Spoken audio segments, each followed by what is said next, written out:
శ్రీ హరీష్ రావు గారు. ధన్యవాదాలు అధ్యక్ష. నేను గౌరవ మంత్రి గారిని సూటిగా ఒక 5-6 ప్రశ్నలు మాత్రమే అడుగుతాను, ఉపోద్ఘాతంలోకి వెళ్ళను అధ్యక్ష. ముందుగా అసలు ఈ మూసీ మోడర్నైజేషన్ ప్రాజెక్టుకు ఎంత ఖర్చు అవుతుంది? ఒకసారి ముఖ్యమంత్రి గారు 1,00,000 కోట్లు ఖర్చు పెడుతున్నామన్నారు, ఒకసారి 1,50,000 కోట్లు ఖర్చు పెడతామని డిఫరెంట్ టైమ్స్లో డిఫరెంట్ స్టేట్మెంట్స్ వచ్చాయి. అసలు ఈ మూసీ ప్రాజెక్టు సుందరీకరణ మీద రాష్ట్ర ప్రభుత్వం ఎంత ఖర్చు పెట్టాలనుకుంటుంది? ఎందుకంటే ఒకవైపు పిల్లల స్కాలర్షిప్లు ఇవ్వమంటే డబ్బులు లేవు, కోసుక తింటారా అంటున్నారు, లేదా రిటైర్డ్ ఎంప్లాయీస్కు డబ్బులు ఇవ్వండి అంటే డబ్బులు లేవంటున్నారు. మూసీ సుందరీకరణ మీద 1,00,000 కోట్ల 1,50,000 కోట్ల ఎంత ఖర్చు పెడతామనుకుంటుంది ప్రభుత్వం? సూటిగా సమాధానం చెప్పండి. 2, ఇప్పటి వరకు మూసీ సుందరీకరణలో ఎన్ని నివాసాలు కూల్చివేశారు?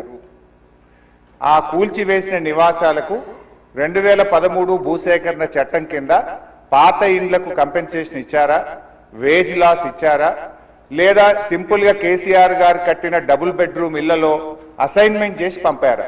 2013 భూసేకరణ చట్టం ప్రకారంగా 14.5 లక్షల రూపాయల డబ్బు ఇవ్వాలి వాళ్లకు, పాత ఇంటికి R&Bతో ఎస్టిమేట్ చేసి డబ్బులు ఇవ్వాలి, అదేవిధంగా సెలబుల్ రైట్స్ తో కూడినటువంటి 200 గజాల స్థలంలో కట్టిన ఇల్లు ఇవ్వాలి.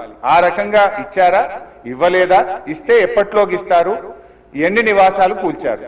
ఇంకా మీరు ఐడెంటిఫై చేసి కూల్చవలసిన ప్రభుత్వ ప్రైవేటు ఇల్లు ఎంత భూమి ప్రభుత్వ ప్రైవేట్ సేకరిస్తున్నారు? సమాధానం చెప్పండి.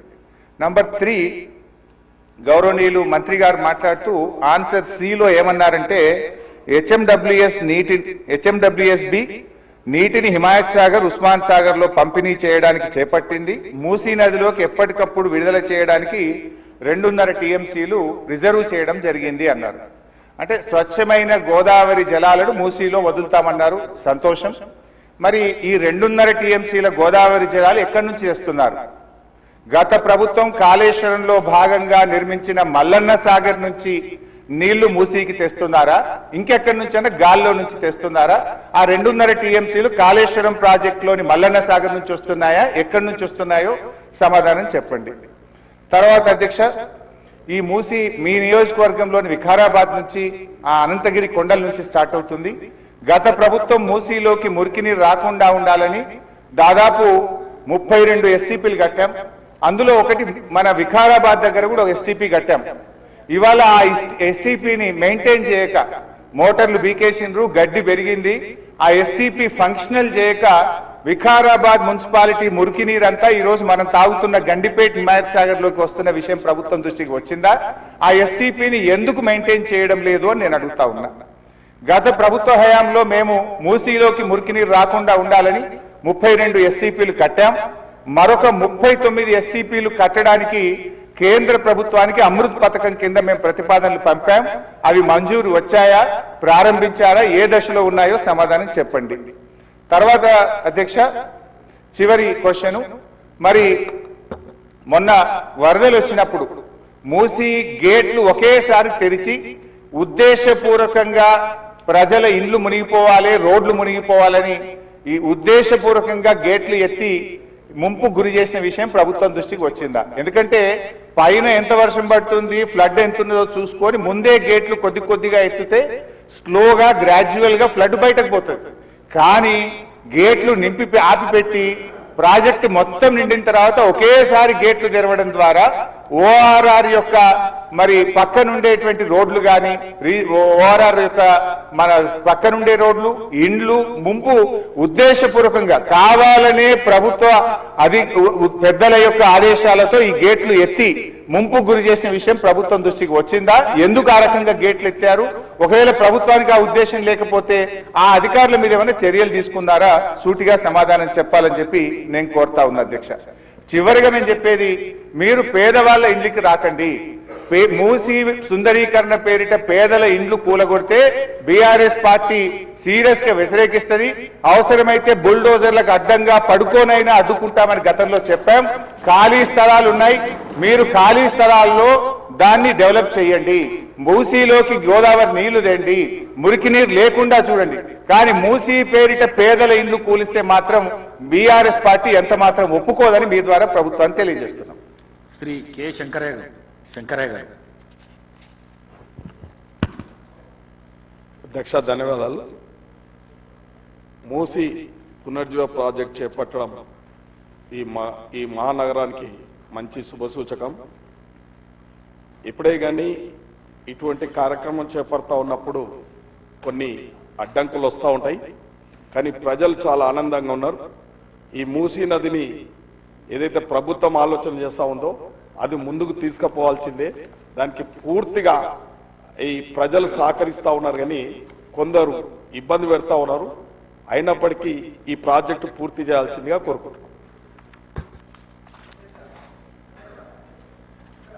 శ్రీ కాలేరు వెంకటేశ్వర్.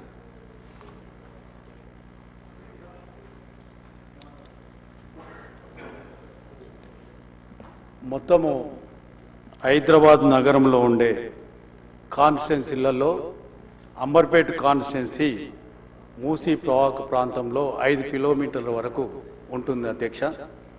అయితే మన సహచర ఎమ్మెల్యేలు గత 10 సంవత్సరాలలో ఏం చేసిండ్రు అంటున్నారు అధ్యక్ష. నేను వాళ్ళందరికీ, మా బ్రదర్స్కి అందరికీ రిక్వెస్ట్ చేస్తున్నా ఏంటంటే, మీరు 2 సంవత్సరాల నుంచి రిపీట్ చేస్తూ ఉన్నారు. ఈ గత 10 సంవత్సరాల గురించి మర్చిపోండి. ఈ 2 సంవత్సరాల నుంచి ఏం చేసిండ్రు, ఇంకా 3 సంవత్సరాలు ఏం చేయబోతున్నారు, ఆ విషయం చర్చించుకుందామని నేను వాళ్ళందరికీ రిక్వెస్ట్ చేస్తున్నా అధ్యక్ష. మూసీ పునరుజ్జీవము నాగేందర్ అన్న మాట్లాడిండు. కొరియాలో నీళ్లు మంచి నీళ్ళలాగుంటాయి, తాగే నీళ్ళలాగుంటాయి. అతను పోయి చూసి కూడా వచ్చిండంట అధ్యక్ష. మా అంబర్పేట కాన్స్టిట్యున్సీలో మూసీలకు పోయే నాలాలు కొన్ని వందలు ఉన్నాయి అధ్యక్ష. ఈ 100 నాలాల నుంచి నీళ్లు, అది స్టామ్ వాటర్ డ్రైన్ కావచ్చు, లేకపోతే డ్రైనేజ్ వాటర్ కావచ్చు, ఇవన్నీ కూడా మూసీలలో పోతున్నాయి. అయితే గత ప్రభుత్వము, ఇప్పటి ప్రభుత్వము ఎస్టీపీలు చాలా భారీగా డబ్బులు పెట్టి ఎస్టీపీలు కట్టబోతున్నారు అధ్యక్ష. కట్టారు, కొన్ని కట్టబోతున్నారు. అంటే స్టామ్ వాటర్ డ్రైన్లకు వెళ్ళి మరియు డ్రైనేజీలకు వెళ్ళి వచ్చే నీళ్లు ఎస్టీపీలకు పోతే ఎస్టీపీలో శుద్ధి అయ్యి మళ్ళీ మూసీలో కలుస్తాయి అధ్యక్ష. అయితే మొట్టమొదటగా మనము గోషామల్లో కానీ, మలక్పేటలో కానీ, ఎల్బీ నగర్లో కానీ, అంబర్పేటలో కానీ, ముషిరాబాద్లో కానీ, మిగతా కాన్స్టిట్యున్సీలో ఈ నాలాలను అభివృద్ధి చేయకపోతే ఇదే డ్రైనేజ్ వాటర్ మళ్ళా మూసీలో కలుస్తుంది. మన ముఖ్యమంత్రి గారు 1,50,000 కోట్లతోటి మూసీని డెవలప్మెంట్ చేస్తామని అంటే, మీరు ఈ నాలాలు డెవలప్ చేయకుండా 1 కోటి 2 కోట్లు ఒక్కో కాన్స్టిట్యున్సీలో డెవలప్ చేయకుండా మీరు కోట్ల రూపాయలు మూసీలో పెట్టి వేస్ట్ అని నేను చెప్తా ఉన్నాను. ముందు మీరు కాన్స్టిట్యున్సీలలో, గల్లీలలో స్టామ్ వాటర్ డ్రైన్లు, తర్వాత డ్రైనేజ్లు ఇవి స్టడీ చేసి వీటిని మొత్తము ఎస్టీపీలలోకి ఎట్లా పోవాలి, ఆ ఎస్టీపీలలో ఎట్లా శుద్ధి కావాలి, ఆ తర్వాత మంచి వాటరు మూసీలో కలవాలని మేమందరం కూడా కోరుతా ఉన్నాం. అయితే నేను ఒక 10 నెలల క్రితము